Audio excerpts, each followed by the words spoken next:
की है। तो अगर कोई गहराई से विचार करके देखे तो उसे स्पष्ट होगा कि मूलतः तो ईश्वर की ही वस्तु है, ईश्वर ही वास्तविक राजा है। और यह मान करके अगर व्यक्ति अपने को राजा और स्वामी न मानकर केवल सेवक माने तो स्वाभाविक रूप से उसके जीवन में पतन की आशंका नहीं होनी चाहिए, नहीं होगी। इस श्री भरत कहते हैं संपत्ति सब रघुपति के आई। और लक्ष्मण जी भी जब ये कहते हैं कि श्री भरत से तो मुझे आशा थी कि उसे राज्य पद न मान करके राम पद मानेंगे, लेकिन भरत ने भी उसे अपना मान लिया, उस पद को अपना मान करके उस पर बैठने की उन्होंने धृष्टता की और आज वो समस्त मर्यादाओं को नष्ट करके युद्ध करने के लिए आ रहे हैं। तब कोई चिंता नहीं। प्रभु से उन्होंने कहा आप चिंतित न हो, आप यदि शस्त्र न उठाना चाहें तो न उठावें, मैं तो हूं। और महाराज हमारे हाथ में धनुष बाण है और ऐसी स्थिति में अगर वो आ रहे हैं तो भरत को सच बात को उलाहने के स्वर में लक्ष्मण जी ने कहा कि अब भरत अगर आज इतना साहस एकत्र कर पाए कि वो शस्त्र युद्ध करने के लिए आवे तो इसके मूल में आपका स्वभाव याद दिला दिया। लड़कपन में प्रतिदिन आपने उनको जिताया, पर उनको जिताया आपने और उनको ऐसा लगा कि मैं तो नित्य जिन्हें हराया करता था, लड़ाई में भी उनको हरा सकता हूं। तो उनको बड़ा धोखा हो गया आपके विषय में, तो उस धोखे को मैं मिटा दूंगा। और तब उन्होंने भाषण गोस्वामी जी ने कहा, खड़े हो गए, प्रभु की ओर देखा, प्रभु तो चुप है। उठ कर जोरी रजाए सुमांगा, मनोह वीर रस सोवत जागा। जैसे साक्षात वीर रस जग गया हो। और उन्होंने कहा कि आज भरत को दिखाई देगा कि जिमी करी निकर दलई मृग राजू, जैसे सिंह हाथी के झुंड को नष्ट कर देता है, और लेई लपेटी लवा जिमी बाजू, जैसे बाज जो है वो लवा को लपेट करके नष्ट कर देता है, तो ऐसे ही भरत ही सेन समेता सानुज निदरी निपातों खेता। आज भरत को उनके छोटे भाई सहित, शत्रुघ्न लक्ष्मण के छोटे भाई, पर ये नहीं है कि अब भरत को मार दूंगा और अपने छोटे भाई को छोड़ दूंगा। क्योंकि आज भरत को भी दंड दूंगा, शत्रुघ्न को भी दंड दूंगा। प्रभु जानते हैं कि लक्ष्मण जो कुछ बोल रहे हैं उसके पीछे उनका स्नेह है। इस समय मेरे विषय में जो सोच रहे हैं वो तो सही नहीं। प्रभु को चिंता दूसरी थी। सुन लिया कि आ रहे हैं सेना लेकर के तो समझ गए कि भरत का उद्देश्य क्या है।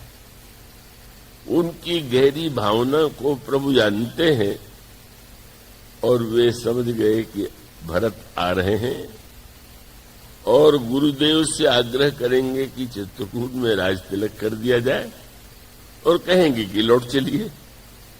तो प्रभु चिंतित हो गए कि आज तक जीवन में कभी भरत ने मुझसे कुछ भी मांगा नहीं, करने के लिए कहा नहीं, और पहली बार जब मुझसे कहेगा भरत कि लौट चलिए तो मैं किस मुंह से नहीं करूंगा। क्या मुझमें इतना साहस है कि मैं भरत से नहीं कर सकूं? इस चिंता में प्रभु निमग्न हो गए थे। और गोस्वामी जी ने, वो ऐसा लगा, बड़ी मीठी बात गोस्वामी जी ने कहा कि जैसे कोई व्यक्ति नदी के किनारे जाए, तैराक हो तो नदी को पार कर ले, पर कहीं नदी में इतनी भीषण बाढ़ आ गई हो कि वो तैराक भी, जब नदी अपना विकराल रूप या विशाल रूप सामने आता है तो तैराक भी डूबने लगता है।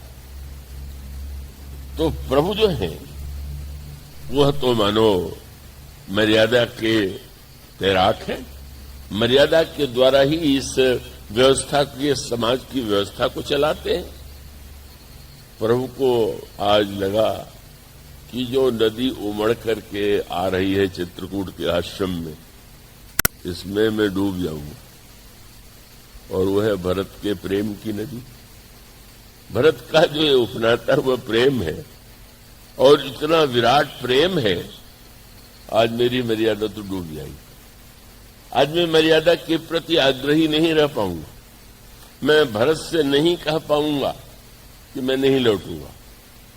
और सचमुच कल्पना में ही प्रभु डूबने लगे। भरत स्वभाव समुझी मन माही, प्रभु चित हित स्थिति पावत नाही। जब कोई तैराक तैरता है तो सोचता है कि कोई अगर ऐसी जगह हो कि जहां पानी ऐसा हो, लेकिन कम से कम नीचे पैर जो है वो पृथ्वी को छू ले, तो उसके सहारे हम खड़े हो जाएंगे, सांस ले लेंगे और फिर बच जाएंगे। तो प्रभु को लगा कि भारत के प्रेम सरिता में मैं डूब रहा हूं। और प्रेम की सरिता के लिए रामायण में एक वाक्य कहा गया है कि कितना भी बड़ा कोई तैराक क्यों न हो, लेकिन तुलसी न समरथ को जो तरी सके सरित स्नेह। कोई ऐसा है ही नहीं कि प्रेम के सरिता को पार कर सके, इसमें तो डूबना ही पड़ेगा। पर गोस्वामी जी ने कहा कि अचानक प्रभु को था मिल गई, बच गए। किसके द्वारा? क्या विवेक के द्वारा? क्या मर्यादा के द्वारा? गोस्वामी जी ने कहा भरत के प्रेम में ही डूब रहे थे, और अचानक उन्होंने उलट के सोचा कि रे, मेरे लिए तो कोई डरने की आवश्यकता नहीं। क्यों? भरत के प्रेम से वे डूबने लगे। पर उनको लगा कि जो प्रेमी होते हैं वो विवेकी नहीं है, और जो विवेकी होते हैं उनमें प्रेम नहीं होता। पर भरत के लिए बचने का ही कोई उपाय, समाधान। मन में प्रश्न आया, मन में चिंता आई, फिर समाधान भी हो गया। क्या? मैं ये सोचता हूं कि भरत कहेंगे तो क्या मैं नहीं कर सकता हूं? नहीं, मेरे लिए यह सोचना ठीक नहीं है।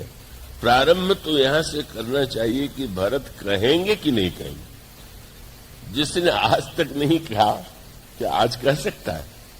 और तब प्रसन्न हो गए। बस भरत में ही डूबना है, और भरत के सहारे से बचना। भरत के प्रेम से मुझे कोई बचा सकता है तो भरत ही बचा सकते हैं, और कोई नहीं। इसलिए गोस्वामी जी कहते हैं समाधान तब भायह जाने भरत कहे म।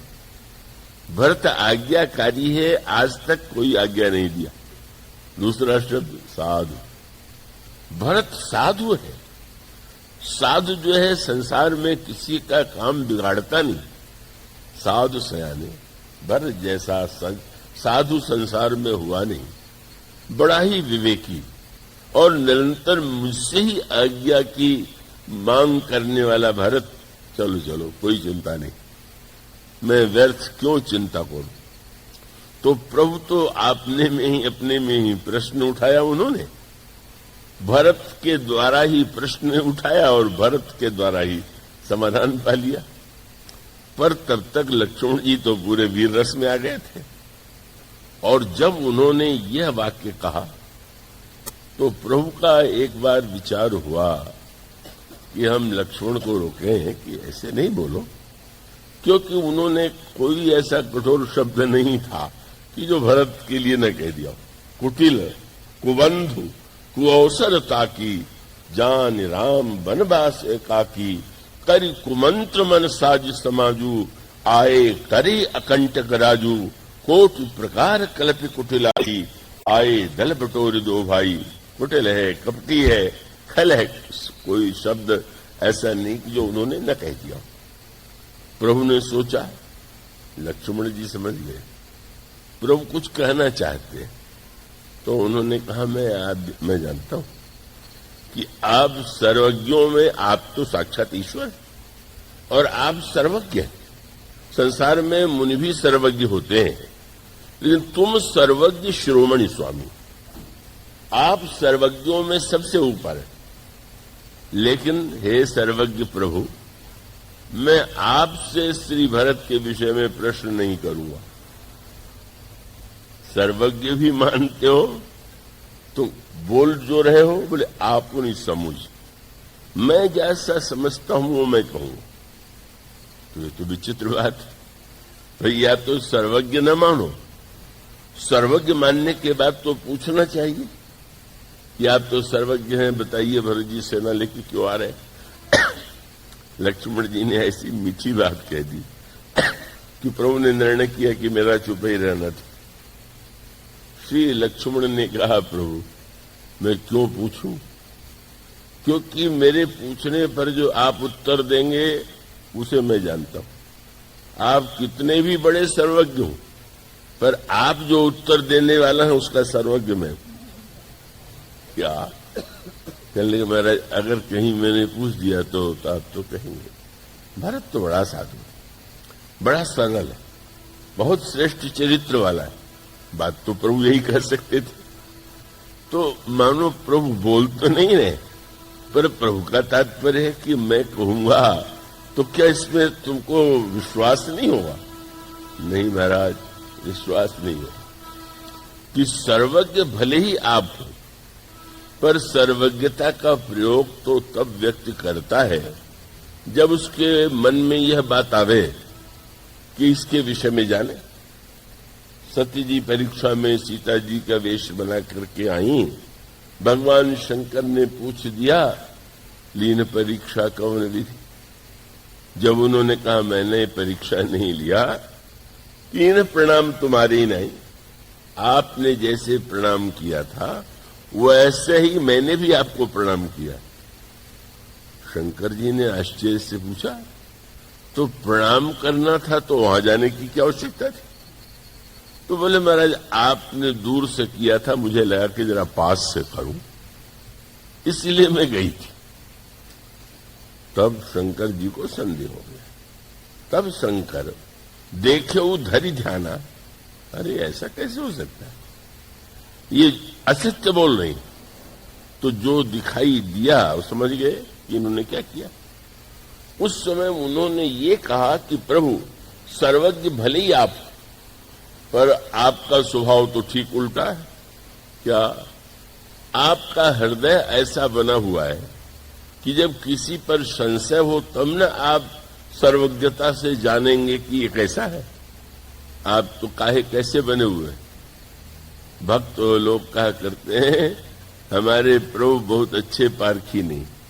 यही लक्ष्मण जी ने कहा, नाथ सुहृदय, आपका हृदय तो बहुत सुंदर है, सुठी, सरल चित्त, शील, स्नेह, निधान, सर्वज्ञता एक और सर्वज्ञता को मिटाने वाली इतनी बातें। आप सुहृदय हैं, सबका हृदय आपको अच्छा लगता है, पवित्र हैं, आपको सब पवित्र लगते हैं, आप सरल हैं, सब में आप सरलता ढूंढ लेते हैं, आप शीलवान हैं, इसलिए आप स्वभावतः प्रत्येक व्यक्ति की सराहना और प्रशंसा करते हैं। तो सब पर प्रीति प्रतीति जिय जानिए आप सुना। इतने विश्वासी हैं कि आप सब पर भरोसा कर लेते हैं। मैं पूछूंगा तो वही उत्तर मिलेगा बना बनाया, तो वो तो बहुत अच्छे, इसलिए मैं आपसे नहीं पूछ रहा।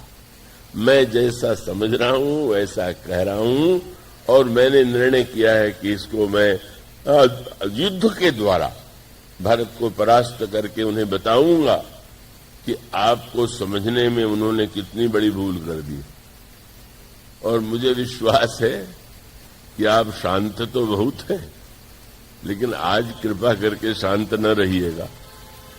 आपके मुख पर थोड़ा क्रोध आना चाहिए, और जब आपके मुख के क्रोध की लाली भरत देखेंगे तो समझ परी ही सो आज वे शेखी समर सरोष राम मुख पे। जब आपके तमतमाते हुए मुंह को देखेंगे तब भरत को पता चलेगा।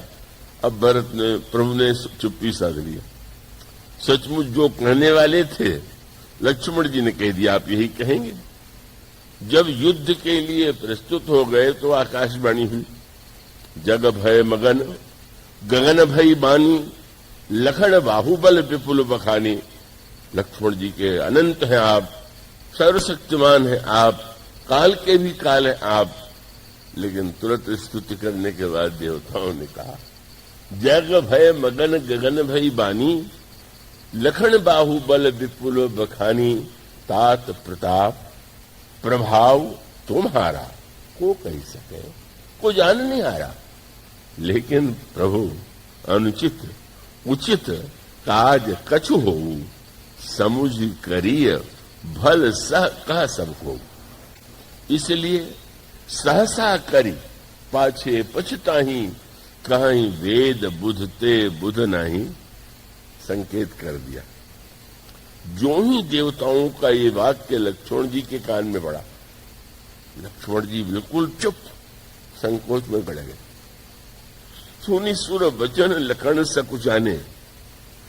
प्रभु के होठों पर हंसी आ गई। अरे अचानक भाषण बीच में क्यों बंद कर दिया?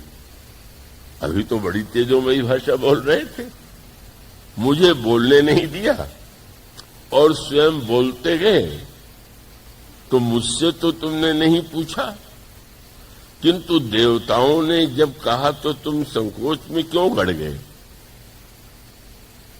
मानो लक्ष्मण जी ने कहा कि प्रभु आप पारखी नहीं, पर ये देवता पक्के स्वार्थी, ये खोटे खरे की परख बहुत बढ़िया करते। जिस व्यापारी को व्यापार करना है, अगर वो जो व्यक्ति लेने आया है उसके सिक्के को देख न ले कि नकली तो नहीं लिया है तो घाटे में रहेगा। इसलिए प्रभु आपको मैं पारखी नहीं मानता, पर स्वार्थी देवता तो हैं पारखी, इसलिए आपसे मैंने नहीं पूछा। पर जब इन्होंने कहा तो मैं समझ गया कि थोड़ा मैं भरत को समझने में भूल कर रहा हूं। और इस प्रसंग में मुझे स्मरण आता है, गोस्वामी जी भगवान के सामने खड़े हो गए। कैसे आए? बोले प्रभु मैंने सुना है कि आप अच्छे पारखी नहीं। क्या तात्पर्य?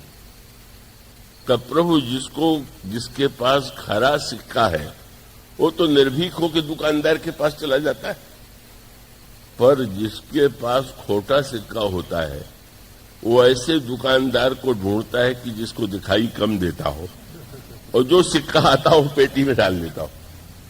तो जब से सुना है कि आपको ठीक नहीं दिखाई देता, तो मुझ जैसा खोटा सिक्का जो है वो तो आपकी खोज में था। इसलिए उन्होंने कहा, कैसे वो पामर पात की जही लई नाम की ओट, गांठी बांधी राम सो परख्यून फेरी खर खोट। स्वभाव नहीं हो। जब लक्ष्मण जी संकोच में गड़ गए कि मैंने इतना कुछ कह दिया, बड़ा अपराध हो गया। श्री लक्ष्मण की तो महानता यही कि कोई उनका व्यक्तिगत द्वेष और राग किसी से नहीं, और वो अपने बात को ही बात माने कि नहीं मैंने जो कहा है वो ठीक है, वो तो कभी संभव नहीं। अरे हमको कितना कष्ट हो गया होगा, मैंने सोचे समझे बिना भरत के विषय में कैसा कह दिया। प्रभु ने देख लिया कि लक्ष्मण तो लजा गए।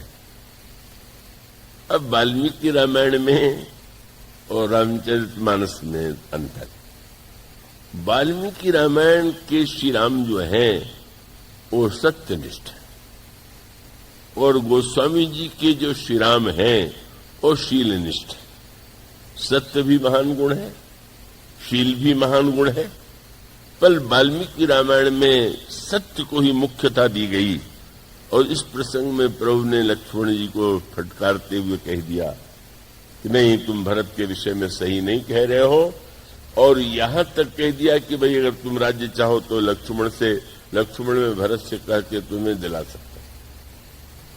महर्षि वाल्मीकि के राम जिस कल्प के हैं, तुलसीदास जी के राम उस कल्प के नहीं। वो स्वामी जी ने पहले कह दिया था कि भाई अगर अन्य रामायणों से अंतर मिले तो ये न समझ लेना कि ये झूठ बोल रहा है। श्री राम अनेक बार अवतार लेते हैं, कल्प कल्प प्रति प्रभु अवतरे ही।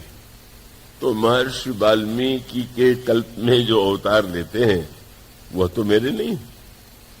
तो यहां तो श्री राम फटकारना तो दूर रहा, जिद देख लिया। क्यों? प्रभु ने शब्दों की ओर ही ध्यान नहीं दिया, लक्ष्मण के भावना की ओर ध्यान दिया कि लक्ष्मण कोई भरत जी से द्वेष मान करके तो उनकी निंदा नहीं कर रहा, और भरत क्यों अपने छोटे भाई का वध करने को भी ये प्रस्तुत है। इसका तो मेरे प्रति इतना अनुराग है, इतनी ममता है, इतना स्नेह है कि इसको जहां भी ये कहीं भ्रम होता है कि इस व्यक्ति के मन में हमारे प्रभु श्री राम के प्रति कोई बुरी भावना है तो क्षमा नहीं कर सकते। इसलिए ठीक उल्टी बात वहां फटकारते हैं। और यहां गोस्वामी जी ने कहा प्रभु ने लक्ष्मण तो थोड़े दूर थे, बुलाया, यहां आ गए और प्रभु ने बड़े प्यार से लक्ष्मण जी को बैठा दिया और प्रभु ने अपना करकमल लक्ष्मण जी के सिर पर, और श्री किशोरी जी ने भी, तो स्वामी जी ने शब्द लिखा, सुन सुर बचन लखन सकुचाने, राम सिंह सादर सन माने। प्रभु ने बड़ा सम्मान दिया, बहुत आदर दिया, और अपने शील के अनुकूल उन्होंने कहा लक्ष्मण तुमने जो कुछ कहा है इसमें किसी संकोच की बात नहीं है। तुमने कोई गलत बात थोड़ी कही। बोलने की कला तो कोई प्रभु से सीखे, कैसे बोलना चाहिए। उस अंगाबाद में एक नवयुवक ने लिख करके भेजा कि रामायण के बहुत से प्रसंग मुझे प्रिय लगते हैं, पर एक प्रसंग जो है मुझे बड़ा कष्ट पहुंचाता है। क्या? स्वार्थी कायर इंद्र ने युद्ध के प्रारंभ में रथ नहीं भेजा, पर जब देख लिया कि ये लड़ाई में जीतने वाले हैं तो रथ भेज दिया।